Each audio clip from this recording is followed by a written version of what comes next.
Então, vamos lá. 5 horas e 2 minutos. Hoje é dia de Jogo do Brasil também, né?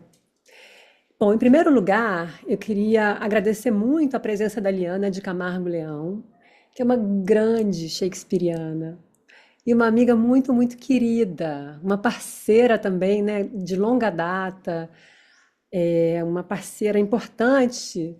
A gente fez um livro na pandemia, a gente organizou uma coletânea chamada O que você precisa saber sobre Shakespeare antes que o mundo acabe. Foi um projeto que aproximou muito a gente, né, Liana? E que deu muito certo, assim. A Liana, ela pede texto até para a Rainha Elizabeth, se tiver que pedir. Então, graças a ela, esse livro tem artigos dos maiores shakespearianos anglófonos. Tem artigo do James Shapiro, do Michael Dobson, do Peter Holland, do Sir Richard Eyre, por causa da Liana, porque ela ligou para essa galera e pediu texto. Então o livro ficou muito, muito bacana, muito em função dessa facilidade, né, super enorme da Liana. Então eu sou muito grata a ela. E a Liana é professora, hoje em dia aposentada da UFPR, professora titular de literatura de língua inglesa. A Liana hoje em dia é membro da Academia Paranaense de Letras. A Liana organizou um material que está disponível num site chamado Shakespeare Brasil, né, Liana? É Então, mais um YouTube agora do que um no, site. no YouTube, mas que tem um material incrível de pesquisa. Até a gente podia depois mostrar. Ai, Fernanda, você deu uma boa ideia, mostrar um trechinho ali. Eu vou botar aqui então. Beleza, beleza. Depois a Você gente, pode ou daqui a compartilhar. pouquinho. Peraí, deixa eu ver onde é que está Perfeito. esse. Porque a Liana conseguiu compilar nesse canal de YouTube entrevistas com atores, diretores, dramaturgos, intelectuais, pesquisadores. A Liana gravou atores e atrizes falando textos do Shakespeare. Então, a gente deve muito à Liana pela organização desse material e pela disponibilização. Isso está aberto, tem livre acesso, sabe? A Liana também foi responsável por dar uma formatação, uma organização e uma Caraca, atualização. Gente, vamos como fechar tá os lá, grande microfones? lá, Vamos fechar os microfones, por favor? Então, a Liana formatou e organizou muitas traduções da Bárbara Eliodora, também contribuindo para manter essas traduções atualizadas, revisadas, com ótimas introduções. Então, a Liana, ela sim, ela é uma pessoa incansável no que diz respeito à produção de material shakespeariano de alta qualidade, sabe? Então, é uma alegria enorme ter a Liana aqui com a gente. Eu também agradeço a presença de vocês. E a Liana vai falar para a gente sobre a primeira tragédia do Shakespeare, que é o Titus Andrônicos. E, Liana, sem querer, eu mutei você porque eu ia botar, admitir alguém na sala e, apareceu o seu nome, eu cliquei. Você tem que abrir seu microfone, tá? Tá. Então a gente está aqui com a Deu? Liana para. Pronto, agora Deu, deu. Fernanda? Deu, a gente está te ouvindo. Então é isso, Liana, a gente vai te ouvir sobre essa primeira tragédia do Shakespeare, que é o Titus Andrônicos. Muito bem-vinda e muito obrigada, e obrigada a vocês todos e todas pela presença hoje. Então, quero agradecer a Fernanda e dizer que além do livro, que é esse livro que está aqui na tela, não sei se está dando para vocês verem, ó. O que você precisa saber. Tá dando, Fernanda? Tá grandão? Hã? sim. Tá. Tá, né? Então, é esse Tá livro pequeno, aqui. mas a gente consegue ver, não tá expandida a tela. Peraí, agora tá? É que se eu expandir, eu acho que dá problema no meu zoom. Então, beleza, dá pra gente Tá ver. muito pequeno? Não, dá pra ver, Liana. Então, foi esse livro, foi ótimo fazer. E além disso, eu e a Fernanda fizemos outras coisas juntas. Uma parte desse material que nós fizemos, Fernanda, tá nesse site aqui, que a gente fez várias gravações com atores lendo os trechos da peça. Deixa eu ver. Aqui eu acho que não tem ninguém lendo o Titus, nem o Aaron, né? Aqui não tem, mas tem muita gente lendo, tem a Bárbara falando, tem a Marlene falando, tem a Fernanda, tem eu falando. Enfim, é um site legal. Não é bem site hoje em dia, é YouTube só. Eu vou mostrar só aqui a Fernanda, que não é a Fernanda Medeiros, é a Fernanda Montenegro. Aí vamos ver se vocês veem ela falando aqui, ó. Elas falando para vocês conhecerem o site. Ué, não tá. Deixa eu ver aqui. Eu queria aumentar essa coisa aqui, ó. Não mais o néctar de uva. Ah, é tão bom isso aqui, mas não tô aumentando. Eu vou aumentar aqui, ó. Vamos ver ela fazendo aqui, ó. Deu? Não mais o néctar de uvas Deu, molhadas. E Liana, está expandiu. traduzindo para o francês. Ó, é o ato 5, cena 2 do Antônio e Cleópatra. Ela está falando que ela recebe a notícia da morte do Antônio e ela vai se matar, a Cleópatra, né? Então ela se despede da Iras, da empregada, da dama de companhia dela. Dei-me um manto. Ponham-me a coroa. Tenho ânsias imortais em mim. Não mais o néctar de uvas molhará meus lábios.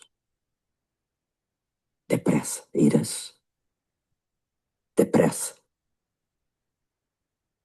Como que ouço Antônio que me chama. Vejo erguer-se para louvar meu nobre ato e rir-se da aventura de César, a quem os deuses dão em desculpa a cólera divina. Meu marido, eu já vou. Minha coragem me dá direito ao uso desse nome. Sou ar e fogo. Os outros elementos dou à vida mais baixa. Tudo pronto? Tomem-me o calor final dos lábios. Adeus, gentil Charmiana. Iras, adeus.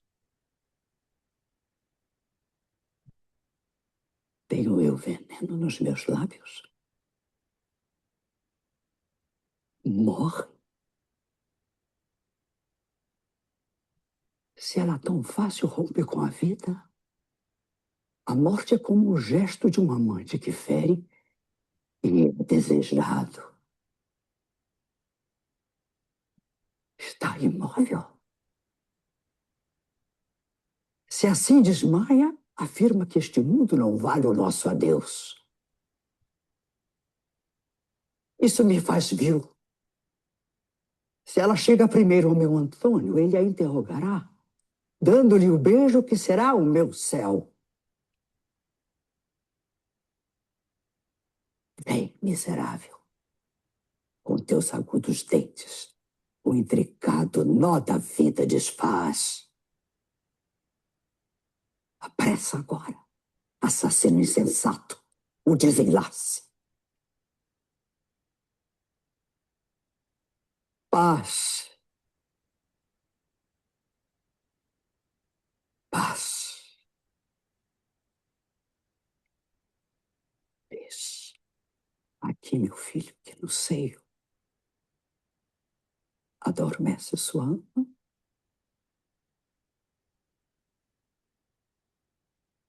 Um show, né, gente? Um show. Agora tem muito mais, quer dizer, a Fernanda não dá para dizer que tem muito mais do que a Fernanda, né? Mas tem, por exemplo, esse meu amigo aqui, que é amigo da Fernanda também, o Gustavo Gasparani, fazendo o Iago. Isso aqui é o vídeo que eu prefiro do site inteiro, tá? Do YouTube inteiro.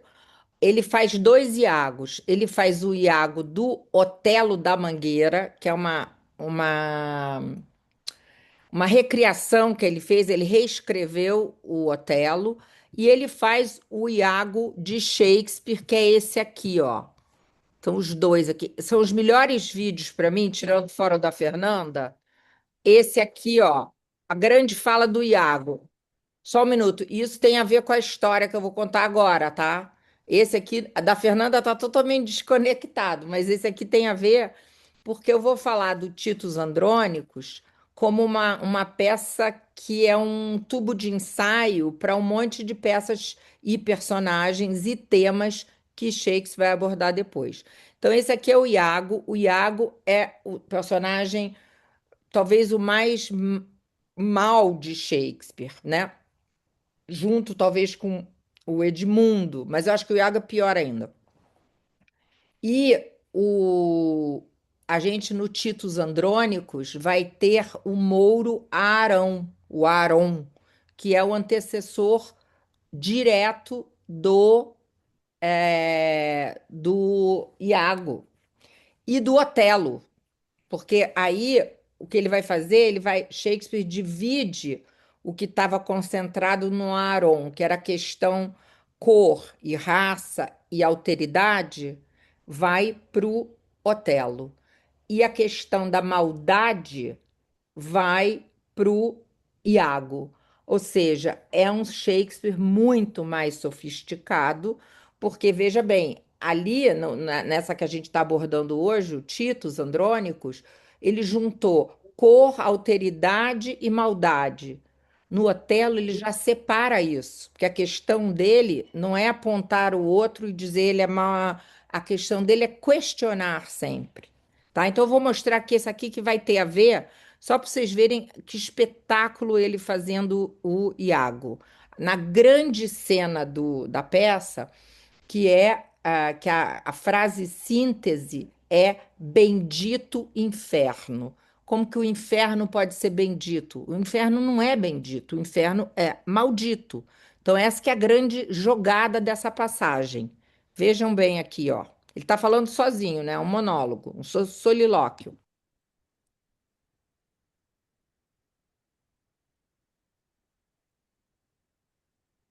Bendito inferno. Para cometer seus mais negros pecados, os demônios começam celestiais, como eu agora. Já vou explicar um negócio. Vejam bem, ele falou: para cometer seus mais negros pecados, os demônios começam celestiais, como eu agora. É diferente do Aaron, porque o Aaron, no Titos Andrônicos, não vai começar celestial, ele já vai começar com todo o estigma da época de maldade. Enquanto o tolo Cássio pede a Desdémona que o ajude e salve, e ela por ele há de implorar ao Mouro, eu derramo em seu ouvido veneno, que é por luxúria que ela quer Cássio de volta. E quanto mais buscar ela ajudá-lo, mais o desacredita junto ao Mouro. Transformo assim sua virtude em piche, e com sua bondade eu teço a rede que há de enredar os três. Sacaram ele olhando para o anjo aqui, né? Agora, depois eu pedi para ele fazer isso aqui, que é ele reescrever o texto do Shakespeare, e olha que espetáculo que ficou esse Iago brasileiro. Novamente, lembrando, o grande antecessor do Iago é o Aron do Titos Andrônicos. Quem se atreve a dizer que meu papel é de vilão nessa história? Agi de coração aberto, dei conselho de graça e tudo mais. É isso aí. Várias são as faces do diabo. Esse lobo aqui está disfarçado de bom conselheiro. Enquanto o Candinho vai importunar Lucila para que ela conserte as suas mancadas, eu vou soprando no ouvido do Otelo umas ideias pestilentas a respeito da nossa porta-bandeira. E quanto mais ela se esforçar para ajudar o garoto, mais crédito vai estar perdendo junto com o marido. E assim, eu vou transformando a virtude dela em piche e enredando todo mundo nessa trama. É, cidadão samba, a semente foi plantada. Agora é ter paciência e esperar que o mal se espalhe. Deus me inventou para desespero do diabo. Eu fiz do samba a catedral do inferno, louco, muito louco, endoidecido. Vou fazendo dessa vida tudo aquilo que eu bem quero. É lei do cão, é natureza, não tem moleza, não tem pra ninguém. Primeiro eu, segundo eu, terceiro e quarto eu também. É lei do cão, é natureza, não tem moleza, não tem pra ninguém. Primeiro eu, segundo eu, terceiro e quarto eu também. Guerra! É guerra! É lei do cão, é natureza, não tem moleza, não tem pra ninguém. Um show, né, gente? Isso aí, para mim. Ai, eu fiquei Muito tão feliz de ter legal. gravado isso. Mas então, aí eu já comecei a adiantar o que eu ia falar para vocês sobre o Aaron. Eu falei para Fernanda que eu e Fernanda fizemos juntas, agora também vou lembrar disso aqui, né, Fernanda? A gente fez juntas uma. Pegamos essa edição da Bárbara do Titos Andrônicos e fizemos uma introdução e uma anotação, que eu nem tenho, não sei nem onde é que tá. Mas a Fernanda me chamou para falar de Titos, enfim, eu vim e vamos lá ver o que vai dar, tá? O Titus é a primeira tragédia de Shakespeare, é a mais sangrenta de todas e estabelece a reputação dele como dramaturgo na época dele.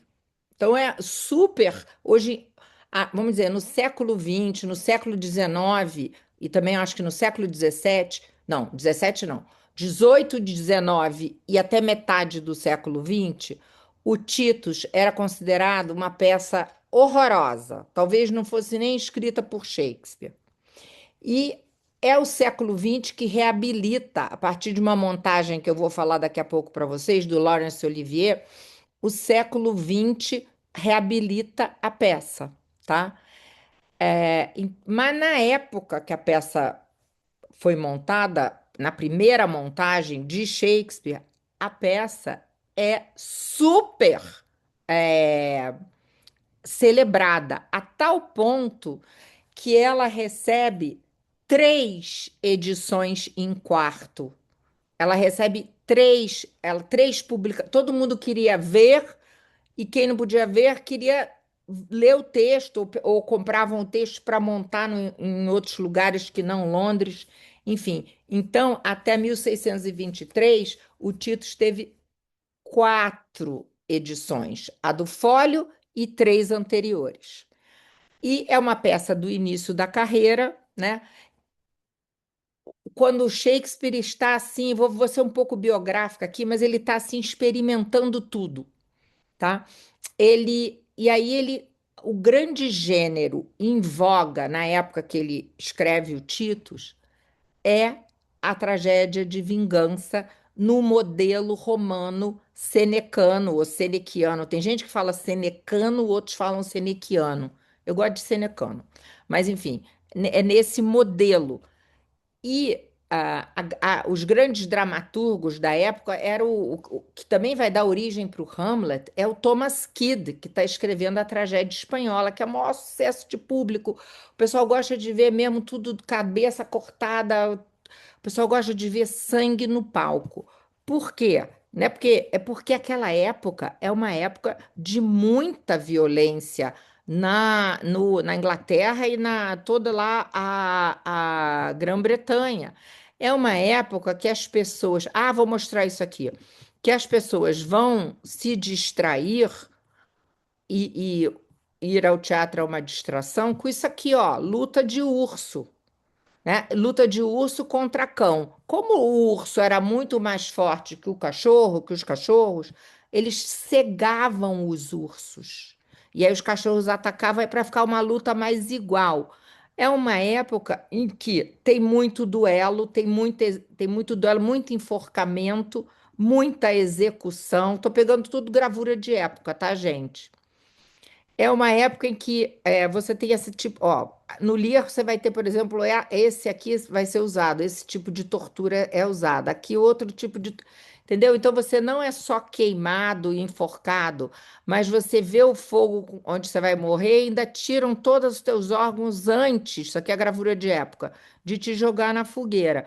Então, se a época, olha, outro tipo de tortura aqui, se a época gosta disso, né? The Rack, que foi introduzido na Torre de Londres em 1420, tornozelos e pulsos presos por cordas. As pessoas iam ver essas coisas no teatro, eles não tinham muitos pudores para violência, eles gostavam de violência, eles gostavam de ver isso no teatro, ó.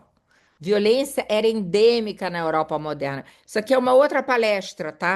Mas só para vocês terem, estou mostrando aqui umas imagens para vocês terem ideia do que chega de imagem. Chega. É, Eu falei para a Fernanda que eu perdi as minhas notas, mas vai estar tudo na cabeça hoje, tá? Então, realmente, aqui está com a inteligência natural, nem dá para ler muito o que eu escrevi, porque eu perdi, mas eu tenho alguns rabiscos. Então, essa é uma primeira tragédia escrita nesse contexto das tragédias extremamente violentas, que eram as tragédias de vingança, cuja tragédia mais famosa de vingança é a tragédia espanhola do Thomas Kyd, 1587, alguns anos antes de Titus, e o Thomas Kyd era amigo do Christopher, ai gente, do Shakespeare. Ele dividiu o quarto com eles, com ele. Então, toda essa coisa de vingança, paixão, assassinato, parará, tudo isso estava no Thomas Kyd, estava no Christopher Marlowe. Ah, não, ele dividiu o quarto, erro meu, ele dividiu o quarto com Christopher Marlowe. O Christopher Marlowe é que dividia um quarto com ele durante grande parte da estada em Londres lá, né? Antes dele ser assassinado numa taberna com uma. Então, até o dramaturgo morria assassinado numa taberna. Iam preso. Então, o Shakespeare já tinha escrito Romeu e Julieta. Romeu e Julieta é totalmente diferente, porque é uma tragédia lírica. É diferente de tudo que estava rolando na época e tudo que Shakespeare vai fazer depois. O Titus está em consonância com o que estava sendo escrito na época, porque é uma tragédia de vingança. E uma outra coisa interessante, gente, ele contém as sementes de tudo o que Shakespeare vai fazer depois. Então, o Titus Andrônicos é um grande laboratório das tragédias posteriores. É um grande laboratório de obras-primas, como o Hamlet, o Lear, o Macbeth, o Otelo, o Coriolanus. E é um pouco isso que eu vou abordar aqui para vocês, com vocês inicialmente, tá? Como é que o Titus, que é essa peça tão sanguinolenta, se torna, vamos dizer assim, o tubo de ensaio para obras tão mais refinadas, obras que vão sair desse impacto, sangue, mutilação, retaliação que a gente vê em Titus, né? Horror, espetáculo público, enfim. E uma coisa meio grotesca e uma violência excessiva, pelo menos para a gente parece, né? Como é que isso vai ser refinado e você vai ver mais ou menos os mesmos temas, mais ou menos as mesmas ideias, mas colocadas de outra forma, com mais complexidade. Então, isso que o, hum, que o Shakespeare vai fazer. Por isso que o Titus é importante estudar o Titus, mesmo que vocês não gostem muito do Titus, porque é esse excesso de violência, mas porque ali você encontra as sementes para outros personagens, o tema desenvolvido depois de maneira diferente. Então, eu vou começar falando da peça que é, vamos dizer assim, a mais ligada umbilicalmente ao Titus Andrônicos, que é a maior peça de Shakespeare, a maior tragédia, a maior obra-prima, que não é o Hamlet, que é o Rei Lear. O pessoal acha que é o Hamlet. O Hamlet é mais popular, mas a grande obra, talvez imperfeita, com- como tudo que ele fazia, de Shakespeare, é o Lear, né? E a obra que a Marlene também mais gosta, a obra que a Bárbara Eleodora mais gosta. Daí eu nem pensei se eu mais gosto ou não. Eu já falei, bom, tendo a Marlene gostando e a Bárbara, eu tenho que gostar dessa também, tá? Então, Titus e Lear são dois velhos patriarcas, começam a peça com uma autoridade imensa e ambos cometem um erro de julgamento devastador. O Titus vai errar ainda mais, porque o Titus vai errar sacrificando o, o Godo, o filho da Tâmora. Ele trouxe os prisioneiros de guerra. A Tâmora vai pedir, implorar para ele para não sacrificar o filho, e o Titus vai sacrificá-lo. E ali começa a história da vingança.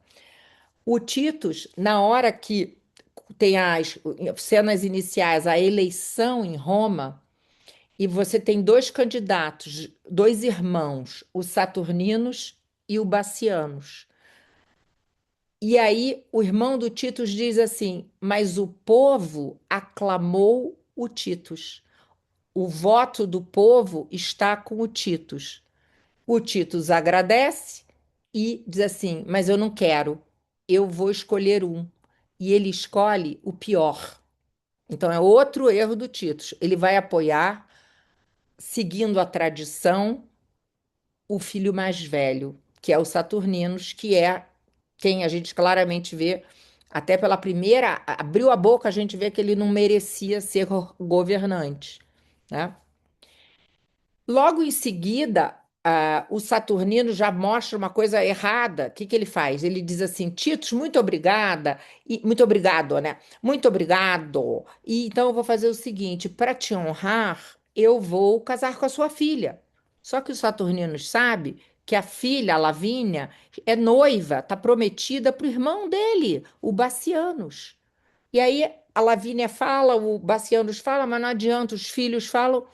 Aí roubam a Lavínia, tiram a Lavínia dos Saturninos, e o Titus vai lá e mata o seu próprio filho, o Múcius. Sacrifica o Múcius em nome de uma honra errada, porque aquilo ali era um golpe dos Saturninos. Então vejam, em menos de 10 minutos de peça, o Titus sacrificou o Alarbus, apoiou o errado, abriu mão de ser o governante, apoiou os Saturninos, matou o próprio filho, o Múcius. Então, esse é só o início da peça, né? Então, vocês vejam quantos erros de julgamento devastadores, erros devastadores ele faz. O Lear vai fazer a mesma coisa, mas de maneira mais sutil. É mais difícil de você olhar e dizer: olha que grande erro que ele está fazendo, né? Ele divide o reino em três, e aí, na hora que há um problema lá que a Cordélia resolve falar a verdade na hora errada, porque até a verdade tem hora certa, ele bane a filha, bane a Cordélia e O problema dele não é dividir o reino em três, o problema dele é redividir o reino intempestuosamente, porque vai ter uma tempestade na cabeça dele, e essa tempestade é regada por ira, e banir a Cordélia. Ele intempestivamente divide. Ó, essa não vai ganhar nada, a Cordélia, vou dividir pelas duas mais velhas. Pronto, acabou com o equilíbrio de poder que ele tinha estabelecido. E ainda ele vai confiar nas filhas mais velhas, enfim, aí ele confunde a linguagem pública do amor, porque as duas filhas mais velhas: papai, eu te amo mais do que não sei o que, não sei o que, a outra também. Olha, eu amo você mais do que a minha irmã ainda. As palavras dela foram pouca, é pouco o que ela diz. E a Cordélia fala o quê? Nada, nada. Então, o Lear confunde a linguagem pública do amor com o amor que não precisa nem de palavras. O amor que se traduz em, em ato, né? Em cuidado. O amor que é cuidado, que não é falar, não é um cartão Hallmark que você compra e diz eu te amo. Não, é a pessoa que está ali presente, que se faz presente, que ajuda realmente. Isso é que a Cordélia é. As irmãs só falam. Então, os dois, tanto o Lear quanto o Titus, de modos diferentes, tem erros de julgamento, né?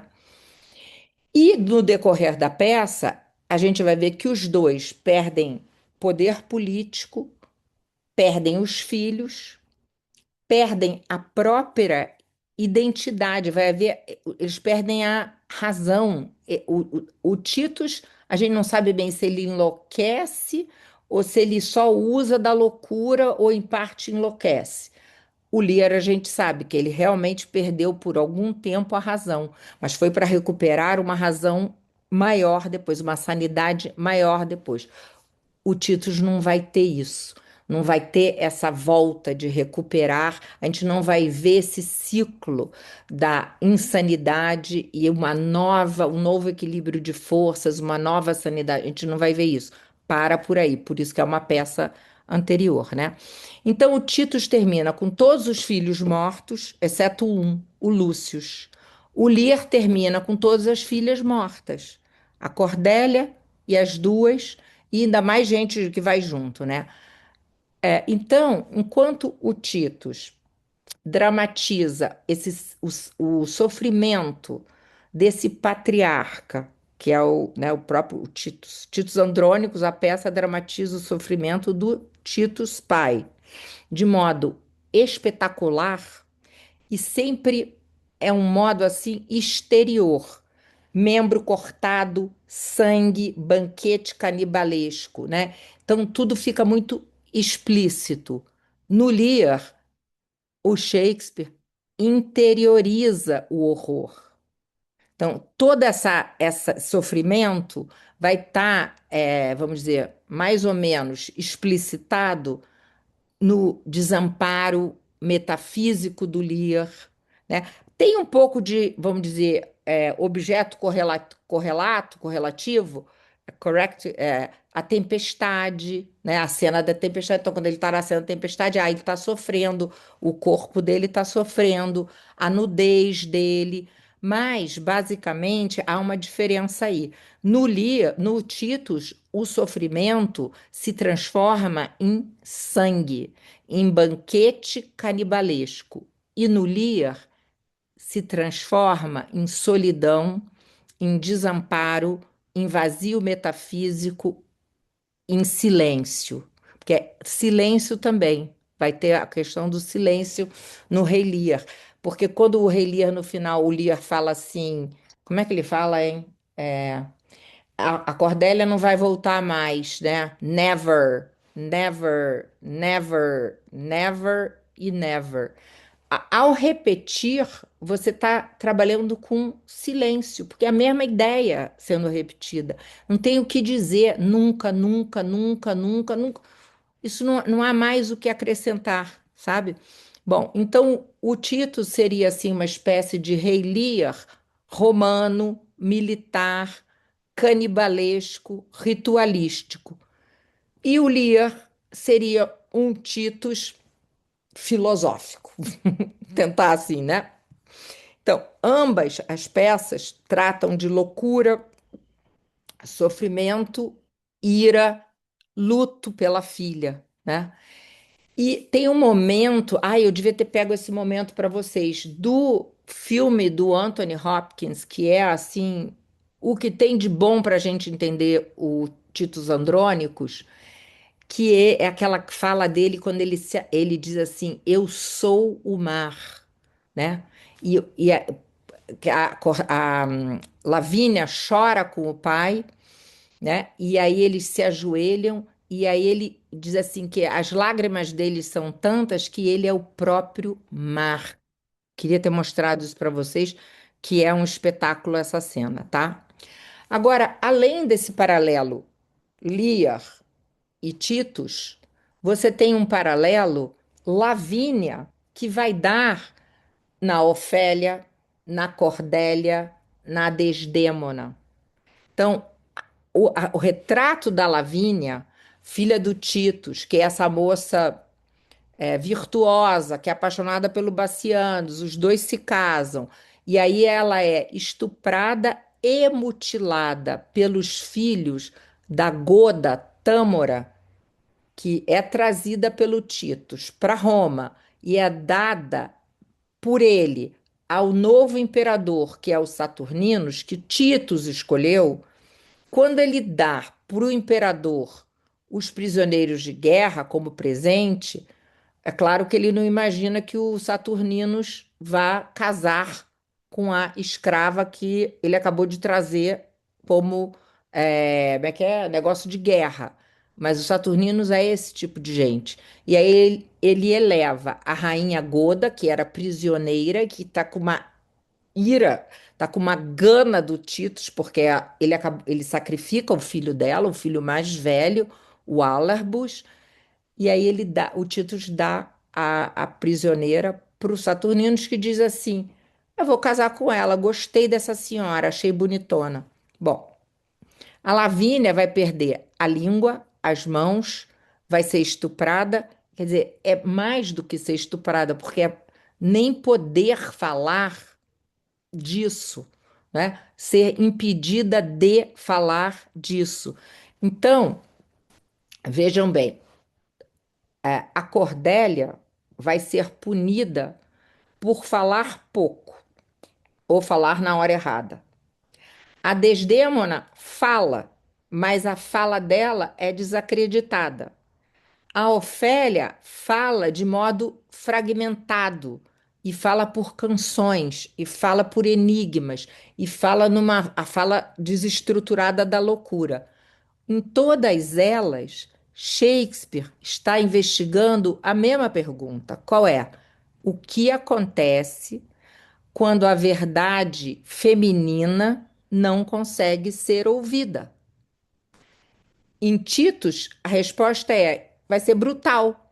Lavínia vai ter que escrever com um bastão para contar o que aconteceu com ela. Ela vai botar um bastão na boca e segurar o bastão e guiar o bastão com os dois braços, né? Na areia. Nas peças maduras, que é o Otelo, o Lear e o Hamlet, que é mais maduro, o problema se torna mais simbólico, mais psicológico, do que um problema que aparece literal ali com a Lavínia não podendo falar, tendo tido a língua cortada e os dois braços cortados, né, as duas mãos. Então a gente já viu Titus e Lear, Lavínia e todas as heroínas posteriores. Arão, eu já tinha falado no início, Arão ou Aron, né? É um grande antecessor do Iago. Aron é esse grande experimento shakespeariano com o vilão. Hum, E no trechinho que eu mostrei para vocês, que o Gustavo Gasparani está fazendo o vilão, Iago, vocês veem um grande componente no vilão de autoconsciência, teatralidade e uma certa sedução na maldade, que também está essa inteligência do Aaron, que é sedutora. Essa manipulação, o Aaron manipula os filhos da Tâmara, planeja os crimes, porque eles são burros, o Aaron que tem que planejar, né? E há um prazer na perversidade. E uma outra coisa, além de tudo, ele comenta a vilania dele, né? Transformando o mal em performance, o mal em teatro. Então, ali no Aron, você tem, vamos dizer assim, a semente do Iago, né? E também do um pouco o Ricardo III, enfim. Mas a semente do vilão, né? Claro que no Iago é muito mais sofisticado, né? Mas essa coisa de se declarar maléfico e de celebrar a sua própria crueldade tem nos dois. Só que o Iago é pior. Por quê? Porque ele é opaco. O Iago encena justamente o oposto do que ele é. Ele encena a honestidade, ele manipula psicologicamente, né? E ele adapta a fala dele a cada interlocutor. Então é mais interessante, mas a gente. Então, eu queria até dizer isso aqui, porque fiquei um pouco em dúvida assim. A Fernanda falou, faz o Titus porque você gosta do Titus. Na verdade, eu não gosto do Titus. Tanto que eu acabei ano passado eu fui a Londres e eu fui ver o Simon Russell Bill fazendo o Titus Andrônicos. E ele ficou doente. Daí eu cheguei no teatro, falei, o quê? Ele tá doente? Eu cheguei de mala no teatro. Aí eu falei, eu vou assistir para ver, né? Gente, eu não aguentei ver a peça, porque era tanto sangue, e não era o Simon Russell Bill, mesmo sendo gordinho, ele é bastante sutil na encenação. Então eu vi só a metade. Falei, ah, não vou. Eu tinha acabado de chegar do Brasil, sou nada, com uma mala no teatro, que eu sou desse tipo, cheguei de mala no teatro, para ver o Simon Russell Bill, que é o máximo. Talvez seja junto com Ian McKellen, né? E aí tava um outro que era bom, mas não, aí eu falei, ah, não quero ver essa peça, vai começar a cortar a mão daqui a pouco. Aí eu saí antes de começar o estupro sabe? Eu falei, antes de ver o estupro da Lavina, não aguentei, porque a gente já está com uma sensibilidade já um pouco diferente. No filme do Anthony Hopkins eu amo. Amo, acho que todo mundo tem que ver. Vou falar depois por quê, tá? Bom, então o Iago, é claro que o Iago é mais perigoso do que o Aaron, porque ele é opaco, você não diz, ele encena a questão da honestidade, né? O Aaron ainda é melodramático, exterior, nos moldes de Sêneca. O Iago não, é um vilão psicológico, né? Mais moderno. O Aaron também é o antecessor do Edmundo, do Rei Lear, né? Ambos são personagens marginalizados. Aaron é o Mouro em Roma. Quer dizer, ele já devia estar preso lá com os godos. Agora ele é o preso dos presos, né? E o Edmundo no Rei Lear é o bastardo dentro da ordem aristocrática inglesa, né? Então, tanto Aaron como Edmundo conhecem desprezo social e transformam esse lugar de exclusão em uma energia destrutiva, né? Só que os dois não escolheram ser excluídos, né? Só que o Aaron diz: eu sou mal. A resposta dele é: eu sou mal. E eu gosto de ser mal. Pena que eu não fiz mais maldade. Tem uma fala quase que assim. E o Edmundo, não. Ele diz assim para gente: por que que eu devo aceitar uma ordem social que diz que os filhos bastardos são inferiores aos filhos nascidos num leito legítimo? Por quê? Então, o Arão, vamos dizer, o Edmundo é um Arão mais filosófico, mais refinado. Ele critica a ordem que o rejeitou com mais sofisticação do que o Aaron. O Edmundo faz isso, né?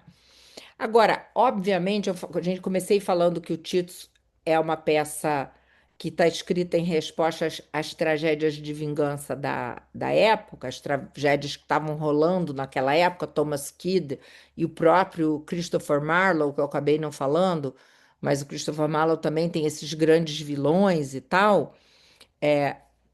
Então, a pergunta dessas tragédias é: como retribuir um crime? E um crime extremo.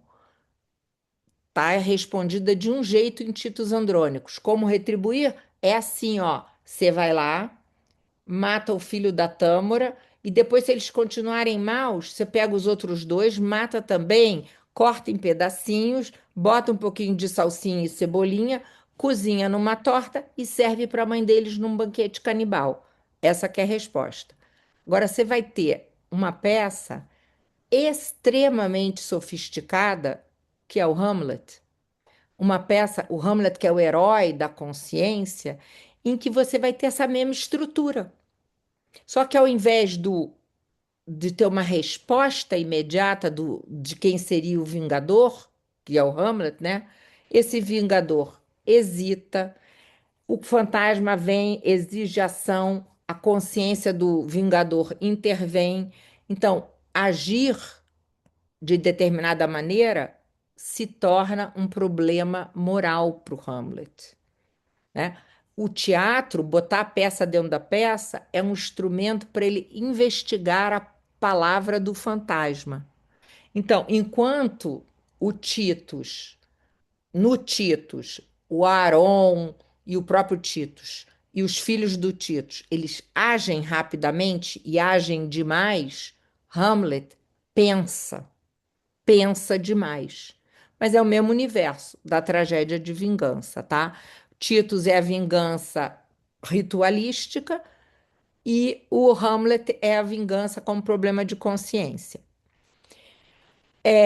Ainda tem que falar um pouco do Titus como um ensaio para o Macbeth e o Titus como um ensaio para o Otelo. Eu vou resumir as ideias aqui, né? Então, por exemplo, você em Titus, você tem. Ah, eu não sei se eu vou falar isso, não. Eu estou pensando aqui se eu devo falar isso. Mas, enfim, é porque é muita coisa, eu não sei se eu. O mais importante é o Lear, sabe? É claro que Titus e Macbeth também é porque você vê assim. Ô, Então, eu vou Liana, falar bem. o pessoal tá pedindo para você falar, Liana. É? Tem Ah, então mensagem tá. aqui no... Tá bom, então eu vou falar. É a questão da violência que gera mais violência, tá? No Macbeth. Então, em Titus, o sacrifício do Álarbus, quando o Titus faz essa burrada, a mãe pede e ele faz a burrada de sacrificar o Álarbus, e a Tâmara é muito clara, ela diz que piedade cruel e irreligiosa, ela vai falar isso, tá? Você vai abrir uma cadeia de retaliações. Em Macbeth também. Quando o Macbeth assassina o Duncan, ele abre, ele se torna um serial killer. Ele abre uma cadeia de assassinatos. Então, em ambas as peças, você vai ter o sangue como grande linguagem dramática. Tanto que na montagem do. Ai, como é que é o nome desse aqui que mora no Purunã, Fernanda? Do Luiz Melo. Do, eu tinha um sítio aqui perto, em São Luís do Purunã, e o Melo era meu vizinho. A grande montagem do Luiz Melo, que fez em São Paulo com o Antunes Filho, ele fez o palco inteiro vermelho. Ele misturou um pouco a linguagem do Kurosawa, mas ele privilegiou a questão do sangue no Macbeth. E está muito certo fazer isso, né? Então a gente tem o sangue, sangue gera mais sangue no Titus e sangue gera mais sangue no Macbeth. O sangue não é só efeito visual, ele é contaminação, né? Sangue é memória, é culpa, é contaminação. Nas duas peças, a ideia do mundo em colapso, do mundo moral em colapso. O Titus acha que Roma é civilizada, mas ele age de forma bárbara. E Macbeth também vai agir de forma bárbara, né? Quando ele assassina o rei legítimo. Só que a diferença é que em Titus a violência vai estar sempre explícita e sempre no palco, e em Macbeth, a violência vai adentrar a imaginação.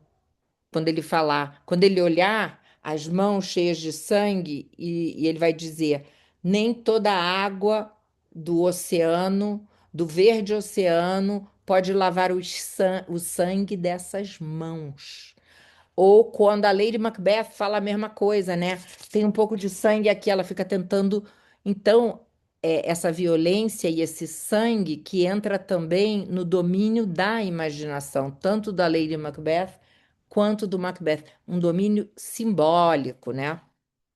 E o Titus não, você fica mais no plano dos. Por isso que eu não queria, não vi o Titus lá em Londres, porque eu falei, ah, meu Deus, vai cair sangue em cima. Teve uma montagem, que eu vou contar daqui a pouco, que eles davam cobertor para as pessoas, porque o sangue espirrava, claro que é o sangue do teatro, né?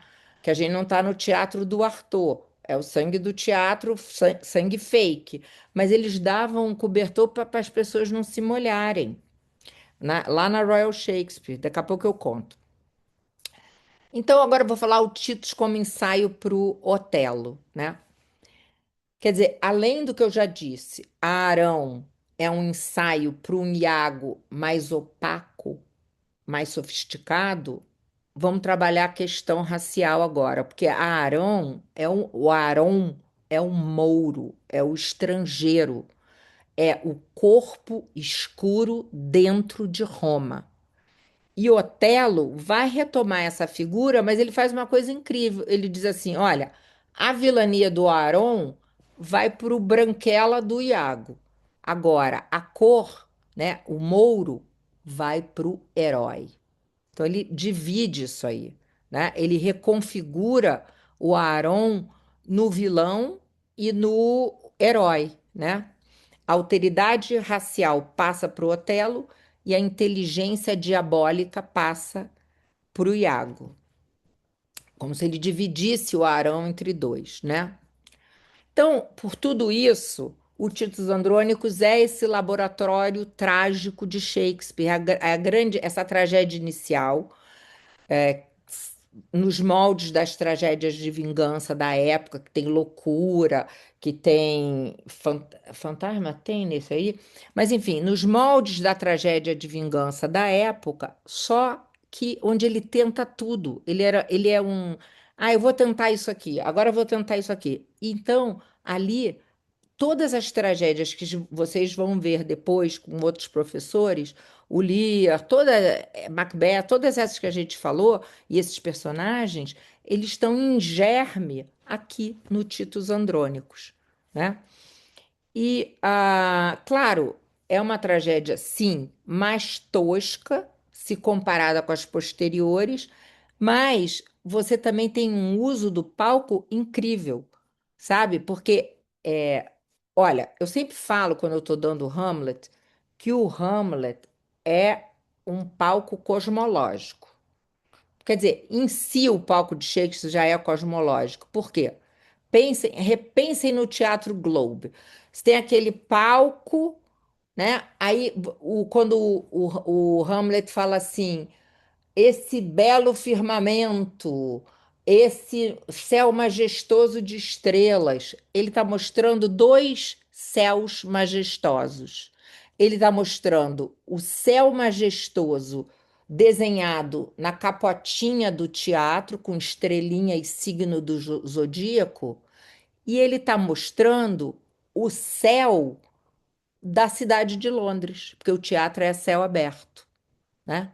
Então, o palco de Shakespeare, a arquitetura do palco de Shakespeare já é em si cosmológica, porque está o céu lá para cima, aí daqui a pouco ele fala do inferno, o fantasma que anda debaixo do palco, e quem está no centro dessa cosmologia? O homem, né? O ser humano está ali no.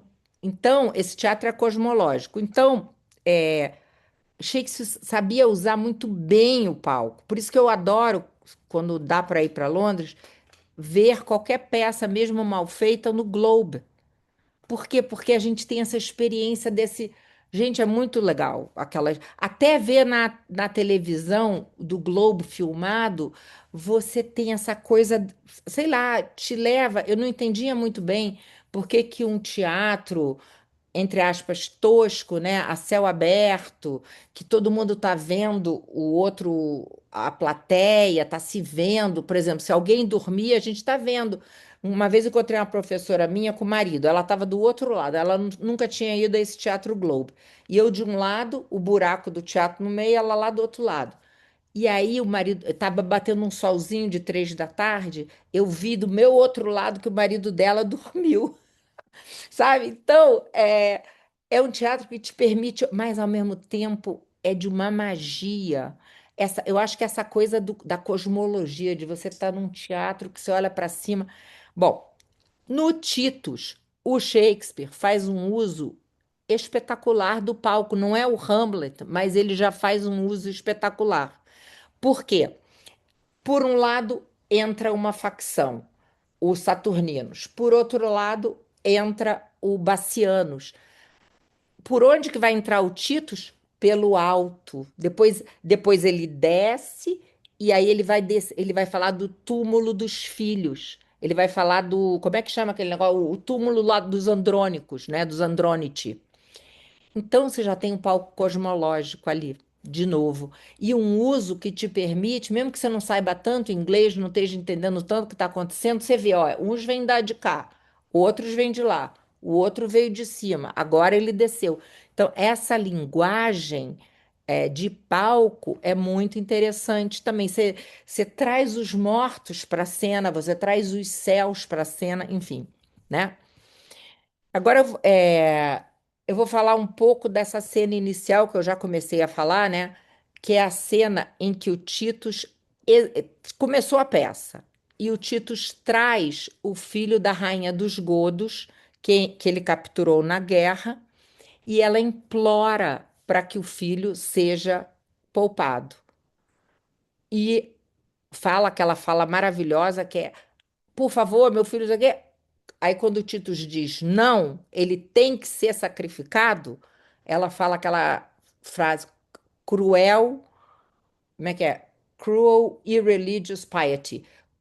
É piedade cruel e irreligiosa, né? Que é incrível essa fala. E mata o filho da Tâmara, é sacrificado. E aí, quando começa lá a roubarem a filha do Titus, a Lavínia, o Titus vai lá e mata o seu próprio filho. Então, é uma selvageria, né? Daqui a pouco vai ter estupro, vai ter cortar a mão, as mãos da Lavínia e a língua, e aí tem um golpe que a Tâmara e o Aaron combinam, vai alguém lá e diz assim, olha, Titus, eles vão poupar os seus dois filhos, mas para isso eles querem uma mão sua. E aí fica aquela briga de qual mão vai. Se vai a mão do Lúcio, se vai a mão do Titus, ou se vai a mão do irmão do Titus. Então fica é quase uma palhaçada, assim, sabe?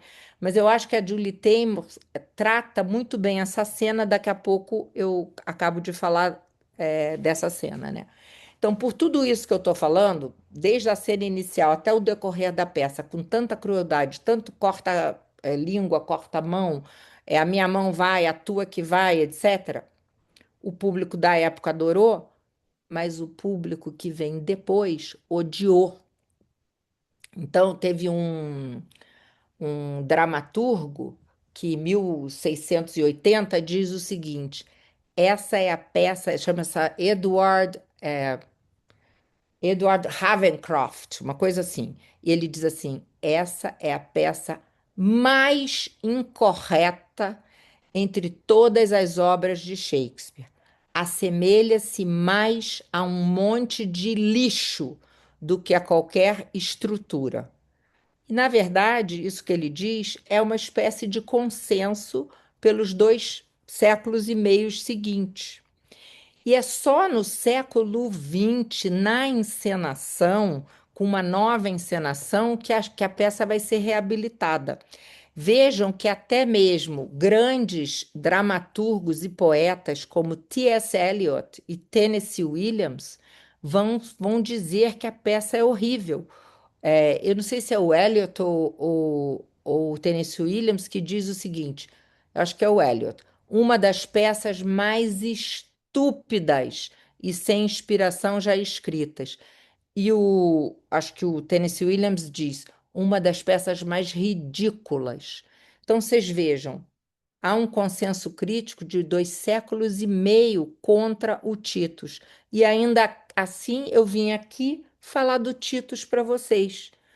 Obviamente que eu estou saindo pela tangente, vocês estão vendo, né? Eu estou falando do Titus em relação ao tudo que essa peça contém, que é esse grande laboratório que vai gerar, vai dar em grandes personagens, em temas mais sofisticadíssimos depois.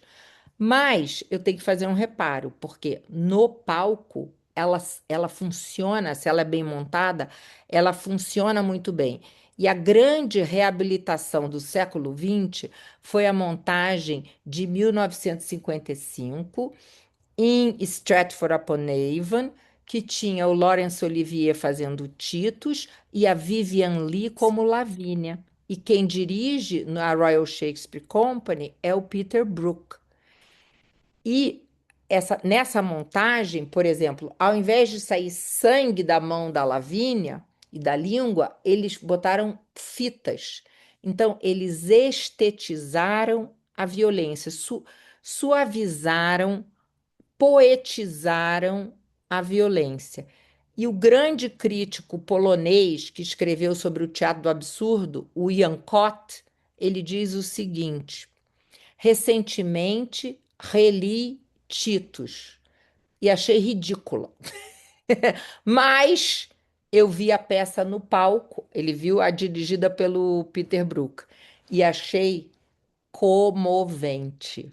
Estou citando de cabeça, mas é mais ou menos isso, tá?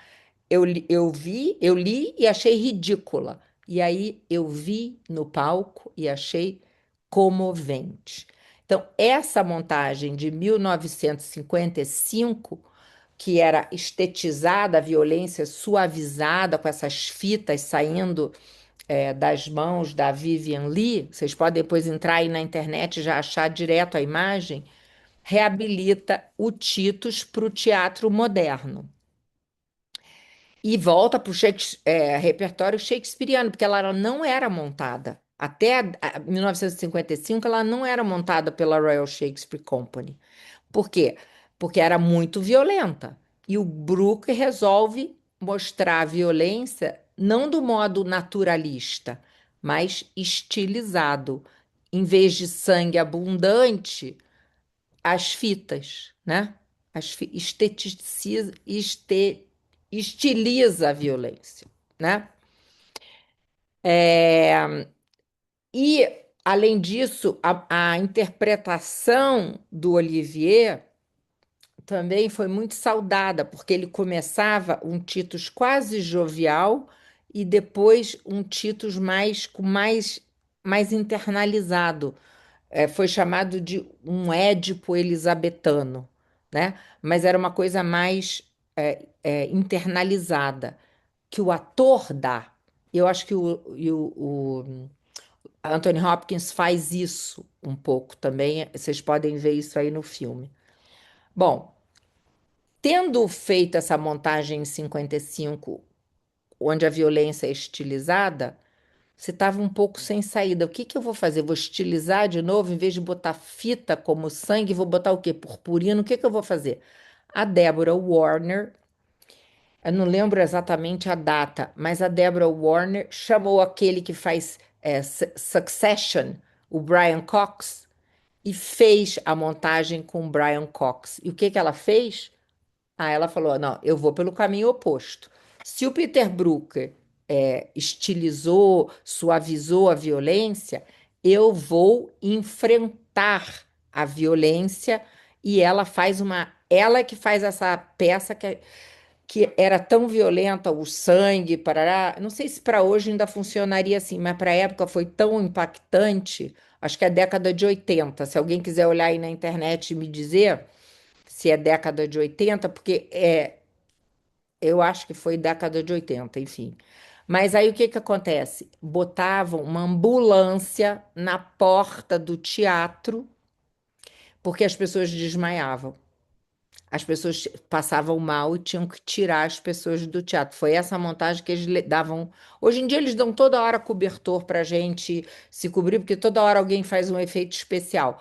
Mas naquela época não era tão comum uma montagem que o sangue fosse tão explícito, né? E o Brian Cox faz um. 89, Liana. Ai, desculpa, é que eu não lembrava, Fernando. Enfim.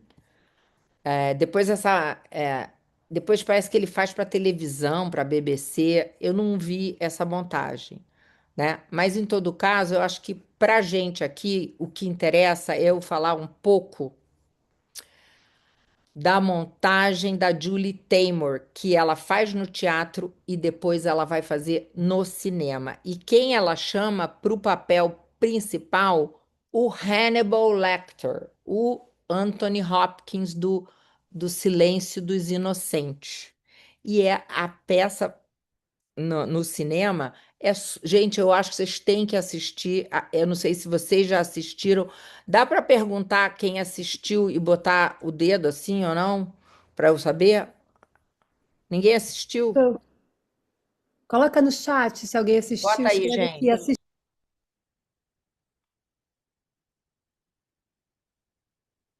Alguns assistiram, Fernanda?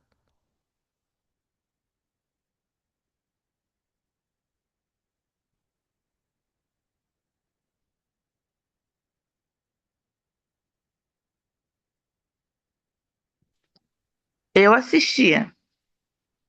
Mas pouca gente. Aí, uns não, outros sim. Tô vendo aí. Legal.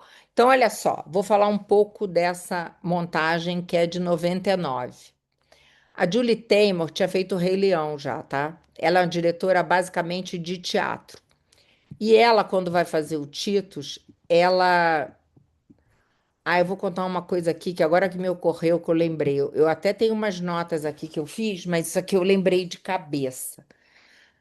Quando ela faz o Titus, ela está usando o método do teatro no Titus, no cinema. Fernanda, por que que aqui a Daisy está enorme com um café na tela e eu tô pequenininha? Sabia que Pra a Daisy... gente, pra gente, você tá expandida. A gente está te Tá. Eu vendo. tava olhando um café, falei, será que é para a hora do cafezinho? Mas então deixa eu falar, deixa eu voltar aqui para acabar isso rápido, para vocês poderem fazer perguntas se quiserem. O que que eu estava falando mesmo? Ah, do Titus da Julie Taymor. Como é que ela faz? Ela chama os atores que tinham montado em Nova York no teatro e ela usa o mesmo método para o filme. E chama alguns atores iguais. E chama o Anthony Hopkins para o papel de Titus que ele não tinha feito no teatro. Ele, gente, tinha saído da Inglaterra fugido por causa do Macbeth. Já contei essa história para Fernanda, que ele achou que o Macbeth que ele estava fazendo estava muito ruim. E ele abandona a montagem, e abandona Londres, e abandona e vai para Hollywood ficar rico. Ok. Aí ela convence o Anthony Hopkins a fazer. Ele está traumatizado com Shakespeare, né? Desde do Macbeth dele. Ela, em 99, convence, 98, né? E aí, na hora de fazer os ensaios, que ela queria ensaiar como se fosse no teatro, tá? Aí ela faz um ensaio, tá todo mundo. Gente, isso é o Anthony Hopkins, porcaria de ator, não tá sabendo é nada, falando nada. Tá. Agora, aí ela liga a câmera. Na hora que ela liga a câmera, o monstro se transforma. Ao invés de ele ficar aquela coisa morna, parará, ele crescia. Isso é dito pelos outros atores, que eu li o diário de filmagem. Ele crescia de tal modo que aí os outros atores disseram que começaram a responder melhor a peça. O negócio foi ficando aí. Ela deixava rolar. Aí ficavam até com raiva, porque na hora do ensaio ele era morno e apático. E na hora da filmagem ele era aquele monstro, né? Uma coisa muito mais. Até a contenção era mais forte, né? Mas, tirando fora isso, como é que ela começa a peça? Ela começa. Primeiro, ela corta 50% do texto. E sabe cortar, porque o interessante não é cortar, é saber cortar. Segundo, ela começa com uma cena que não está na peça. Ela começa com uma cena no século XX, um garotinho brincando com aqueles action figures, aqueles bonequinhos, soldadinhos, sei lá, vendo televisão, do lado assim um vidro de ketchup que é vermelho, tipo sangue, né? Então a violência está toda na imaginação dele, no imaginário. E também tem uma violência na TV.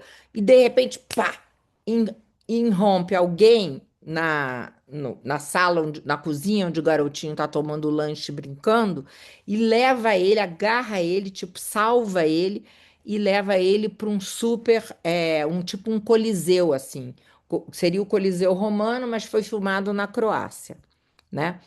E ali no Coliseu tem um balé de soldados romanos, todos meio azulados. E o legal é que ela começa com essa cena, né, que é totalmente fora do texto, e ela termina assim. E quem é esse garotinho? É uma espécie de nós, de testemunha silenciosa da tragédia.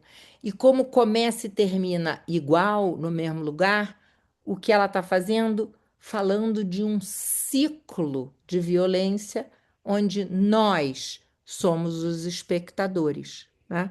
O menininho, a gente vem a saber, é o neto do Titus, né? No final, é até meio melodramático, assim, mas eu acho que no bom sentido, porque o final, esse menininho ele pega o filho do Aaron, que é um bebezinho mouro ou negro, sei lá, e carrega, salva essa criança e carrega em direção ao futuro, à luz, sei lá onde, entendeu? Então, uma coisa meio redenção, assim. Mas, enfim, eu acho que é maravilhoso o filme. Ela não tenta, minimizar, estilizar a violência, sabe? Ela e nem transformar em tragédia psicológica. Ela assume o excesso, que Titus é uma peça de excesso de sangue, excesso, e transforma esse excesso numa linguagem visual muito sofisticada. Eu acho que é essa que é o que ela faz, entendeu? Ela não tenta mascarar isso ou aquilo ou suavizar, né? Então, outra coisa, no filme vocês vão ver que ela não situa o Titus nem na Roma Antiga, ela situa uma hora tá na Roma Antiga, a arquitetura às vezes é Roma Antiga, o Coliseu, às vezes é arquitetura do Mussolini, século XX. De repente tem motocicleta, limusine, ela mistura elementos romanos, antigos, com elementos contemporâneos. O que que ela está fazendo? Não é uma Roma histórica, é uma Roma imaginária, é um resultado, o resultado é uma história que serve para todos os tempos, né? Qualquer tempo. Ela quer mostrar que essa violência pertence ao nosso tempo, não só à Roma antiga, mas é uma violência que pertence a todas as épocas. Então, acho que isso é uma coisa legal que a Julie Taymor faz. Deixa eu ver se tem mais alguma nota que eu tenha botado aqui. Tinha só mais uma coisinha que eu tinha que falar, que é a questão, que acho que essa aqui a Fernanda vai gostar, que é a questão da cena de abertura, tá? Queria falar um pouquinho mais da cena de abertura, se der tempo. Vou falar em 5 minutos. É o seguinte, isso o Auerbach, naquele livro Mimesis, ele sempre diz assim, tem que pegar uma cena-chave, uma coisa-chave, uma passagem-chave. Em Shakespeare, as aberturas são muito bem feitas, cada uma diferente da outra. Eu até queria fazer um livro sobre as aberturas de Shakespeare com a Fernanda, mas eu tô com muita preguiça. Mas em todo caso, é o seguinte, a abertura do Titus, a peça, é uma espécie de chave moral para a peça inteira. Por quê? Porque no primeiro grande ritual que aparece na peça, não é o godo sacrificando o romano, mas é justo o oposto. Os romanos, o Titus, esse grande general que todo mundo quer eleger para ser o imperador de Roma, o que que ele está fazendo? Dizendo para Tâmora: olha, eu não posso salvar o seu filho porque eu preciso sacrificá-lo para nossa pela nossa religião. Então, os romanos estão praticando essa violência sacrificial e não com bicho, mas com humano, tá?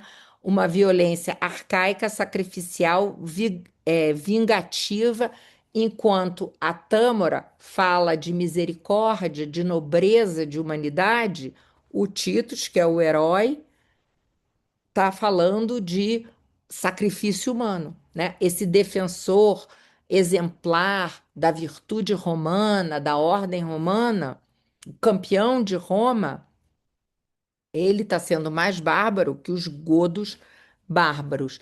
O Jonathan Bate, que é o editor da Arden, ele diz que isso aí é essencial para entender a peça. Essa cena de abertura é essencial, porque Shakespeare está desmontando essa oposição entre bárbaro e civilizado. Então, se a gente entende a cena inicial, e vai ter muita coisa que a gente não entende ali, vai ter mesmo, gente, porque tem uma hora que você diz assim, o Aaron, não, o Saturnino diz assim: então tá, eu aceito que o Titus seja o imperador. O Bassianus diz, e daqui a 2 segundos você vê que o Saturnino não aceitou tanto assim. Ele aí começa a incitar os da facção dele a irem contra o Titus. Ele só acaba aceitando quando o Titus diz: não, você é que tem o meu voto. Então, eu acho que para estudar o Titus tem que entender um pouco da tragédia de vingança, pelo menos saber que isso estava em voga e saber que Titus é esse grande laboratório para todas as outras tragédias e personagens que virão depois.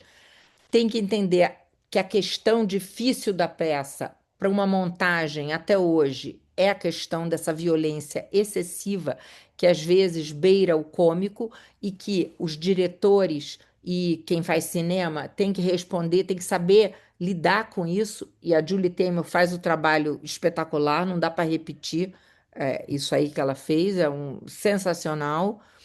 É que a gente tem essas grandes respostas do Peter Brook, da Deborah Warner e da Julie Taymor, né? E tem que entender a cena inicial, que a Tâmora, que é a rainha Goda, ela não vai ser a selvagem sedenta de sangue. Ela vai aparecer como uma mãe, defensora enfim, dos filhos, né? E o Titus, que é o romano, que seria, né, o civilizado, vai aparecer como o bárbaro, né? Então, isso é essencial entender. Eu acho que agora chega. Aí, se alguém quiser fazer uma pergunta. Liana, muito obrigada. Eu vou abrir aqui a imagem para a gente ver todo mundo. Ah, legal. Eliana, muito obrigada. Eu acho que você deu chaves de leitura importantíssimas, que é a nossa ideia aqui nesse projeto, né? Fazer uma introdução, dar um mapeamento de cada peça, e é legal que cada pessoa faz com o seu estilo, sabe? Uhum. Então, adorei você ter apontado essa ramificação que o Titus vai representar para várias outras peças, tragédias, as montagens, as adaptações, a cena de abertura, tudo isso que você sublinhou e destacou, certamente para quem não conhece a peça e um dia vai ler a peça, isso tudo assim são pistas importantíssimas. Então, muito, muito obrigada. Adorei. Você é muito divertida. Uhum. Adoro. Eu assumi, não, eu achei que todo mundo já tinha lido, né? Por isso que eu fui falando, mas, enfim. Perfeito. Eu acho que a ideia é para quem já leu e para quem ainda não leu. De qualquer maneira, acho que a gente acompanhou perfeitamente. E agora, gente, a gente tem uns minutos ainda de perguntas, se vocês quiserem observações, perguntas para a Liana. A gente tem até mais 10 minutinhos aqui com ela. Mas te agradeço imensamente, Liana. Será que eu não Amei. estou sabendo abrir abri o chat aqui agora. Tá, Mas as tá perguntas bom. podem ser feitas ao vivo também, se vocês quiserem. Ah, até estou vendo aqui os comentários agora. É que se eu fosse ver os comentários na hora, como eu estava falando de cabeça, sem ter uma coisa organizada, é muito complicado quando você está falando, pensando e falando, você acompanhar comentário, tá, gente?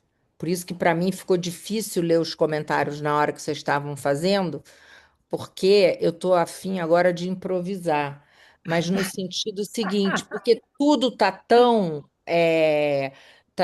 chat GTP que eu acho o seguinte, que é tão bom quando a gente vê uma pessoa pensando sozinha, assim por si mesma, sem estar tudo, né, arrumadinho, porque na verdade agora escrever, a gente manda o chat escrever, né? Pensar, o problema é se você mandar o chat pensar por você, né? E ele pensa melhor que a gente, então tá um problema aqui na minha cabeça. Ai, ai, O que eu gente. posso fazer, Fernanda, é depois mandar, pedir lá uma permissão. E eu tenho um vídeo mais organizadinho com isso mesmo que eu falei, um que você participou, para fazer o upload no site dela. Tá bom, mas Não acho que sei que site que é. essa sua palestra aqui, ela tem que ficar lá com a gente, porque ela foi ótima. Olha, o Pedro levantou a mão. Vai lá, Pedro. Oi, estão me ouvindo? Tô. Tá. Ah, que bom. É, não, foi uma ótima aula, eu gostei bastante, achei muito interessante, ainda mais pensando, porque você listou realmente várias montagens, que cada uma articulou uma coisa diferente à peça, a entender a peça. E eu achei interessante isso que você falou sobre ela ser um laboratório para outras peças, principalmente as outras tragédias, as tragédias de vingança. Ainda mais porque eu consigo ver, por exemplo, nos heróis de outras tragédias, como Hamlet ou Macbeth, uma certa bárbare também, né? Que nem, que nem Tiros Andrônicos. Então é interessante, acho que ver traçar essas linhas entre Sim. as peças. Eu gostei bastante. Ainda mais o que você falou sobre Hamlet ser um pouco mais da consciência, da imaginação. E Macbeth também na imaginação, né? Mas em Tiros Andrônicos ser mais ação e Hamlet ser mais pensamento e ação, realmente. Eu achei bem interessante. Parabéns É, pela aula, foi incrível. obrigada. A barbárie que você falou aí, né, também está em Hamlet, né? Até mesmo ele que é o herói da consciência, quando ele então vai. Eu não sei se a gente classifica a hora que ele mata o Polônios atrás da cortina, mas também não exatamente dele ter trocado as cartas e mandado os dois amigos à morte, mas o jeito matter of fact, como ele fala disso para o Horácio depois, né? Então os dois foram para a morte e ponto, sabe? Sem lamentar, sem nada, entendeu? Então eu acho que isso aí o Shakespeare sabia, né? Que a barbárie está em todo mundo, né? E aí a civilização é você domar essa barbárie de alguma forma, né? Pensar sobre e reprimir mesmo a barbárie, né? Saber domar isso aí. Isso, isso. Eu acho também, Eliana, interessante que no Titus, que é esse excesso de violência, como você colocou, eu acho que é a única tragédia, estou desconsiderando aqui o Ricardo III, né, que está nas histories, mas que em que essa violência ela vai conversar com o farsesco. A gente não tem esse tratamento da violência em outras tragédias, né? Com esse traço de humor que aparece pelo excesso, É. justamente, né? Que eu acho que a Julie Taymor explora muito bem, inclusive lá no filme, quando os caras vão levar as cabeças dos filhos do Titus para ele, né? Ele já entregou a mão, e em vez dos filhos vem as cabeças. Ela coloca aquele grand guignol, aquele teatrinho de rua, Ah, é. super violento, né? Citando ali um entretenimento popular do século XIX, que era super violento. Então, eu acho esse aspecto também interessante no Titus, né? Essa singularidade da. Você falou sobre isso, desse humor que vai dar muito no Tarantino, Verdade. o modo como o Tarantino reproduz a violência, né? Porque isso que você falou é legal, Fernanda. É que tem uma parte desse humor macabro que é mais o que tem de, vamos dizer assim, você tem um pouco disso, uma energia com esse humor no Iago, no Edmundo, no Ricardo III, mas isso que você está falando é outra coisa, que é É, mais interessante, que estaria, por exemplo, na cena do banquete canibal, na cena das flechas do Titus, né? E que a Julie Taymor, até no clown, especialmente na cena que você mencionou, né, do cômico, é, isso que você ela enfrenta isso e positiva isso, faz disso, né? Encena isso muito bem, a Julie Taymor. é, porque eu acho que isso, talvez pensando aqui junto com você também, nessa vibe mais livre, é essa conversa com a farsa, a violência que vira farsa, eu acho que vai dar nos filmes de terror também. Tem Total.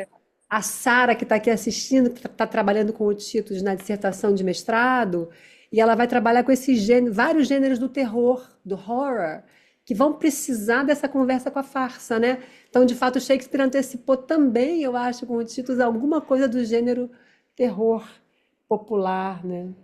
Exato. Tá Pensando tão em junto. voga agora, né, esse gênero aí, É, terror com riso, né?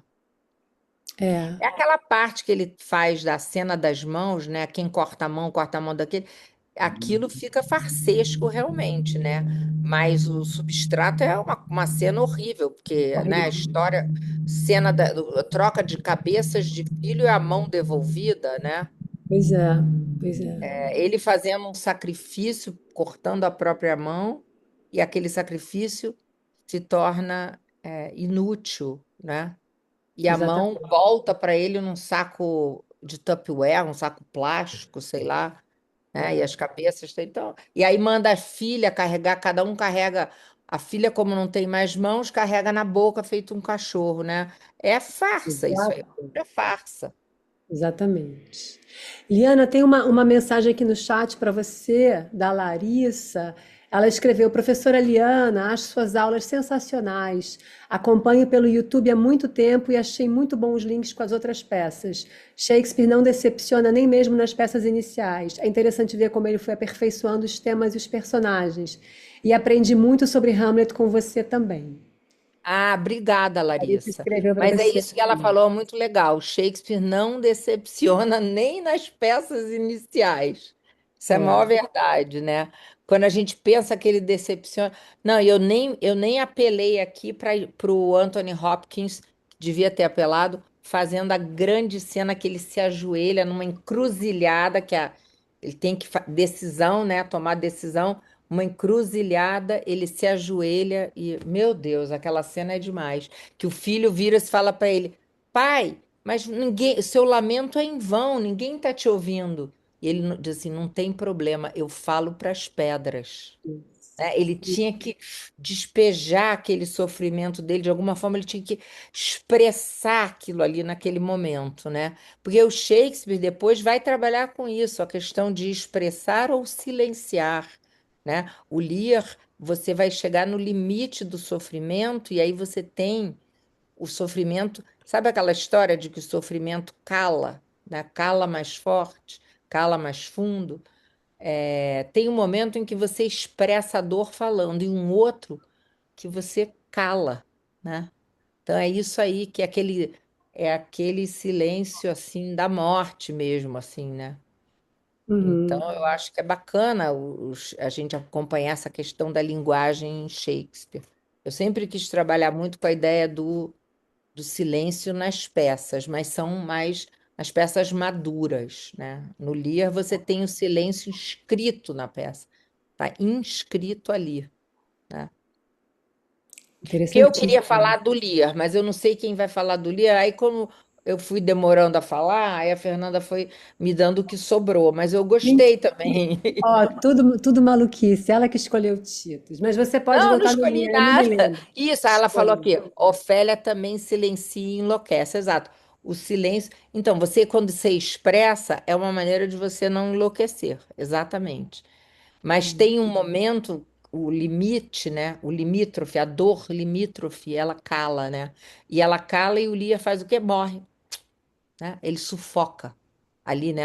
Ali o silêncio sufoca e ele morre. É aquela cena final ali. É. Olha, Ah, gente, ela pelo menos. Aqui a Catarina achou divertido. Que bom. olha, Liana, foi uma delícia te escutar, como sempre. Como Eu, sempre. eu Muito, gosto muito muito de me obrigada. divertir. Pois é, Obrigada, e a gente gente. aprende tanto, tanto, tanto com você sempre, Liana. Muito, muito obrigada. Gente, muito obrigada a vocês. A gente volta a se encontrar dia 3 de julho, com o Regis falando sobre Ricardo III, seguindo a ordem. E a palestra da Liana está lá no YouTube, quem quiser rever. Tá bom? Tá bom, Obrigada, gente. Isabela e Obrigada. Pedro também. Obrigada, gente. Tchau. Obrigada, Obrigada. Beijo, pessoal. Muito obrigada, obrigada. Fernanda. Até a Obrigada. próxima. Tá, Tchau. até. Tchau, queridos, Tchau, queridas. tchau.